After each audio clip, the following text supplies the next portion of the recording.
So, good morning everyone, and we're going to have a very interesting conversation right here with Dr. Meeta Singh. When we started talking to Meeta, and that was an introduction in the month of November, this was through Ravi Phatki, and Ravi came and told us that, hey, why don't we have a conversation on sleep at the event? And do you know about people who actually specialize in sleep? I said, no, we haven't even heard about that. And we came across Meeta, had a lovely conversation with her, and suddenly realized that the world of sleep is also there with performance enhancement. And Meeta's been doing this literally for 2.5 decades, where she's actually been coaching the sleep muscle with various organizations from the sporting fraternity, which in America includes the Hockey Association, whether it's baseball, Major League Baseball, basketball, and even she's spoken with the Olympic Federation. It's a very interesting conversation and a journey that she has had, and she's been brought up in Chandigarh, done her education at Neo College, moved into the US, spent time there. And it's been a very interesting journey, and I would love to get her to narrate on how did she enter into this field, and that was a lovely experience that she shared along a short while. Okay, so is anybody interested in sleep yet? Well, you spend a third of your life sleeping. So yeah, I did my medical training at Mayo Clinic, and then did a sleep fellowship at the Henry Ford Sleep Disorder Center. And because I was located in Detroit, Michigan, where the 3 big auto companies are, I started working with people who were with executives who travel, so they had a lot of jet lag and issues with sleep, so I was advising them. But the way that I actually developed this part of my career is that on the local sports radio, I heard somebody talking about the sleep advice they were giving this local National Football League team, which was in Detroit. And so I kind of listened to it, and I was like, well, this is complete nonsense. It really isn't true. So I actually cold called the team physician for the Detroit Lions. And I called him and I said, well, whatever this guy is telling you has been telling your team in scientific terms, we call it bullshit. It really doesn't happen. So he said, well, why don't you come and talk to us? So then that's how I got started with the National Football League. And I was telling, like I was telling you something. So when you work with professional teams, or when you work with the top level organizations, there's something called the Fort Knox effect, which is that it's very difficult to get into those organizations. You have to sort of work your way up. If you were working with professional sports, you'd have to work with high school teams and college athletes. And so it just so happened that Dr. Workings, the team physicians, asked me to come into professional sports. And then of course, if you do your work well, and it's a very small world, it's all about relationships, because people in the sports world, they all they move from one team to the other, they go to different sports. So I got asked to speak at different. I moved from the Detroit Lions to the Detroit Tigers, which is Major League Baseball. I've done some work with the NBA, with the Olympic teams, and that's how I started my career. Awesome. And can you tell us a story on how you helped a team to perform better in either of these leagues? Well, so I don't know if you follow football, but the Belgium national team is one of the best teams in the world. This was just before COVID. They were going to go to Azerbaijan, which was, that was about an 8-hour journey, but also it was a 6-hour time difference. So they asked me, I was speaking at a conference where Richard Evans, who's the head of performance, asked me to come and work with them. And it was really nice. Like we worked on a team as well as on an individual level, did jet lag management, and they won that match. Awesome. It was for the world qualification. So maybe we have you as a sleep specialist, helping people get through their sleep patterns. Can you narrate to everyone your own struggles with sleep, including your jet lag yesterday, and learnings for everyone? Yeah. Well, I always tell people, just because you study gravity doesn't mean you don't fall, right? Even a cardiologist can have cardiac issues. So, yeah, so I live in the US and I flew in yesterday morning. So I landed yesterday morning at about 12:05 a.m. And then before got here, couldn't really sleep because it's like exactly the daytime in Detroit. Came here, attended the conference, then took a nap into the afternoon, then went out in the evening to that dance party that we had yesterday. So, got really broken sleep. Eventually fell asleep at 1:55 in the morning, and then I have a 16-year-old son who called me for the US at the wrong time, so I slept really badly. It happens. I know of people who actually can doze off in cars, trains, buses, at any period of time. And do you come across such clients who have a problem of dozing off whenever? Do you work with such clients? So I think this is really important. If you're sleepy, if you're walking, or if you were jogging, you're never going to fall asleep. But if you're sitting down in quiet, boring, sedentary situations, you are going to unmask sleepiness. So even if you don't feel sleepy at all, like you may be working in your office and you'll be fine, but then you get into the car and you're driving home, you're likely to fall asleep while driving because driving is a boring, down, sedentary situation. You have to always be careful because in quiet situations you might fall asleep.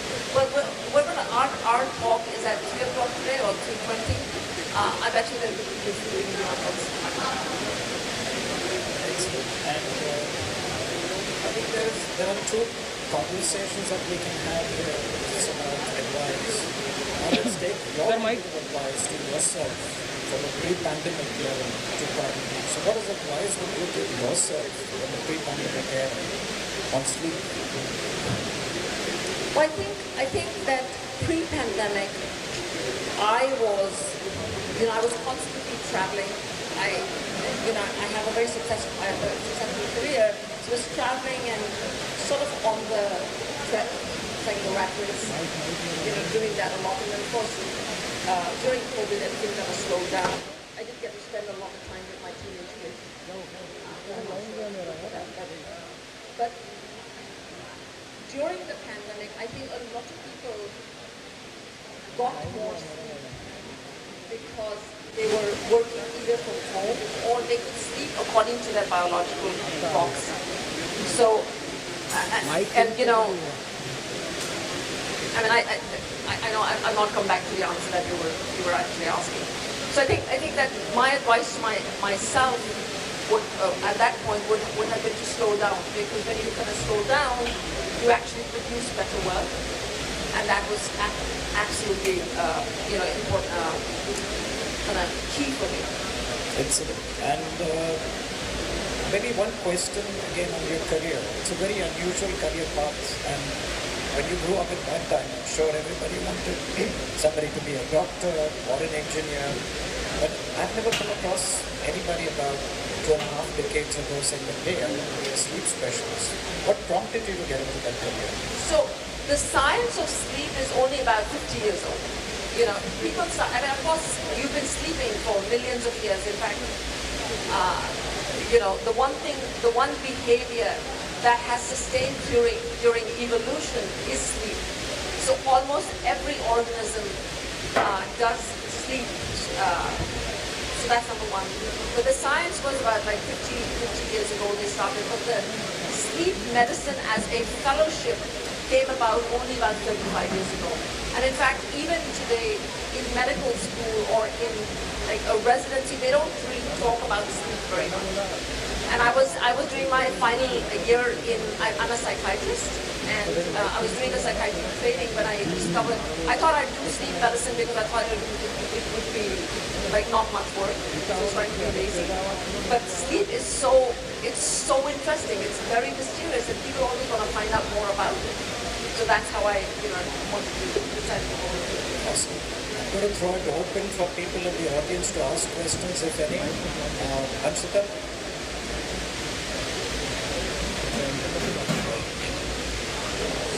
never thought about this segment earlier, but there has been always a question in my mind, does yawning have a direct impact on sleep? There are a lot of people who yawn a lot. There are some people who don't yawn a lot. Does it have any impact, or is it related to sleep, or is it not related? So actually yawning is one of the medical mysteries that people are still trying to decipher why people yawn. There is so the theory is that perhaps people are trying to get, because your brain is tired, you're taking in a rather large breath to take in more oxygen. I will tell you, the two things that we do know is that people typically yawn when they're tired. It can precede sleep. And the second thing is, it is absolutely contagious. So if you watch somebody else yawn, it's very difficult to not yawn yourself. Yes. Everybody says that we need 8 hours sleep for a human being. Is it true for everyone? Because even if we sleep for 3 hours or 4 hours, we are one and the same for few people. Is 8-hour sleep is necessary for sleeping? One. Next is, I am a great coffee addict. After 9 o'clock or 10 o'clock, I like to have coffee every day. I know that it will affect my sleep, but still I couldn't control. So how to overcome that? So the first question is, how much sleep people need? So on the average, adults need between 7 to 9 hours of sleep to function normally. Definitely we know that if you get less than 6 hours of sleep, you're likely to have the effects of sleep deprivation that you may not be aware of. Right? So that's number one. Number two is, of course, yes, there is human variability. So she may need, 7.4, I may need 8.2, you may need, 8.1. So there is some variability. Now, there is a genetic, there's a mutation in which there's some people who require less sleep, but it's very, very rare. So it's 0.000 some percent. So largely when people are not getting enough sleep, it's because they're voluntarily choosing not to get enough sleep. Because even in a 24-hour society, we'd like to be up and try to do as much as possible. And the second thing is that, so caffeine is a stimulant, and what it does is it goes and it attaches to that part of the brain where your sleepiness hormone, neurotransmitters goes and attaches, so it blocks the effect of sleepiness. The problem is that its half-life is about 5 to 6 hours. So if you drink it even at like 9 in the morning, 6 hours later you have half of it left. Another 6 hours later you have a quarter of it left. And it does actively suppress sleep. And even if for some people they'll say, well, I can drink a cup of coffee and I can still fall asleep. You can, but it prevents you from going into the deeper stages of sleep. So you may not be aware that you're not getting good quality sleep. And so what you do then is, if you don't get good quality sleep, you wake up the next day and you're still tired, and so what are you going to do again? You're going to have more coffee. So it's like it's an addictive process. Thank you. Hi, Meeta. Just one. We were just having a conversation related to this, and it's a scene out of a movie called Pushpak Raman, where Kamal Hassan can't get sleep when he goes into a different environment, till he goes and records the entire noise and surrounding and get back to it. So this is a similar story to coffee and stuff. Sure. Hi, Meeta. So I hear everybody saying that, as soon as they get into a sedentary mode, they sit in a car, a bus, a train, they fall asleep. So is my son. But irrespective of which mode of transport I am, 8 hours, 9 hours, I just can't sleep. So is there a specific reason why some people can't sleep when they travel? Well, so for some people, and that is why we have human individuality, right? So some people, we're all different. Now, sleep is a behavior that happens especially when you feel that you're secure and you're safe.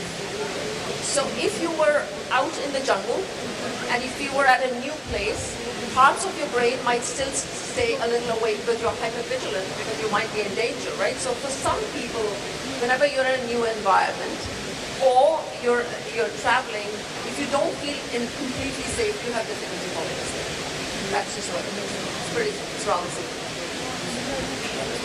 Hey, so I've been into meditation for quite some years now, and one of the practices, I'm a Vipassana practitioner that needs us to meditate for 12 to 13 hours a day. So there are other difficult things as a part of this practice, but what always comes in my way is when I meditate and I'm relaxed, in 15 minutes I'll sleep.